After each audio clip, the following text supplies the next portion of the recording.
Reserve bank ने पिछले सप्ताह शुक्रवार को 2000 रुपए के नोट वापस लेने का ऐलान किया। सेंट्रल बैंक के ऐलान के बाद से ही भ्रम की स्थिति बनी हुई है। सोशल मीडिया से लेकर के आपसी बातचीत में भी कई अफवाहों का बाजार गर्म है। इस बीच आरबीआई ने साफ कर दिया है कि नोट बदलने के लिए कोई पहचान पत्र देने या फॉर्म भरने की जरूरत नहीं है। हालांकि इसके बाद भी 2000 रुपए के नोट आपको इनकम टैक्स से नोटिस भिजवा सकते हैं। कैसे, चलिए जानते हैं। सबसे पहले सेंट्रल बैंक के दिशा निर्देश को जान लेते हैं।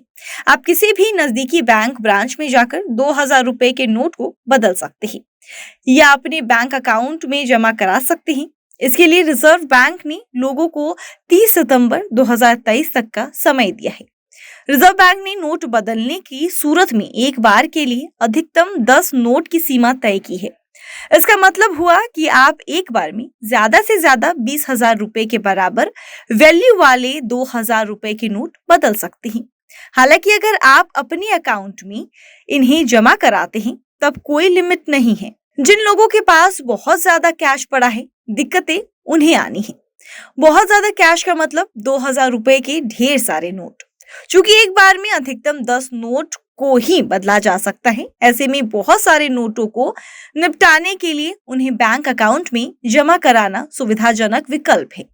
क्योंकि रिजर्व बैंक ने इसके लिए कोई लिमिट नहीं तय की है, टैक्स एक्सपर्ट इसी सूरत में लोगों को आगाह कर रहे हैं।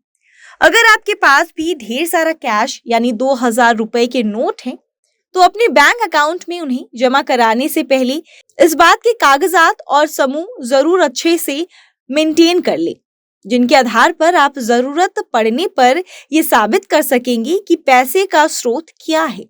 यानी आपके पास 2000 रुपए के इतने सारे नोट कहां से आए। इनकम टैक्स डिपार्टमेंट कैश में होने वाले मोटे लेन देन को संदेही नजरों से देखता है। इसके अलावा अगर रकम बहुत बड़ी हुई हो तो इनकम टैक्स की निगाहें ऐसे लेन देन पर ठहरती है। ऐसे में हो सकता है कि इनकम टैक्स डिपार्टमेंट आपको नोटिस भेजे और पूछे कि आपके पास इतने कैश कहां से आए। ये सूरत में अगर आपके पास सारा रिकॉर्ड मेंटेन रहेगा तो आप मुश्किलों का सामना करने से बच सकते हैं। अब आपके मन में ये सवाल उठ सकता है कि आपने कितने पैसे जमा किए, ये इनकम टैक्स डिपार्टमेंट को कैसे पता चलेगा। ये बहुत आसान है। दरअसल अगर आप किसी एक वित्त वर्ष में 10 लाख रुपए या उससे ज्यादा की नकदी जमा कराते हैं तो बैंक इसकी जानकारी आयकर विभाग को देता है। ये लेन देन चाहे एक खाते से किए गए हों या कई खाते से, बैंक हाई वैल्यू वाले ऐसे ट्रांजैक्शन की जानकारी स्टेटमेंट ऑफ फाइनेंशियल ट्रांजैक्शन में देते हैं, जिससे इनकम टैक्स डिपार्टमेंट को तुरंत इसके बारे में पता चल जाता है।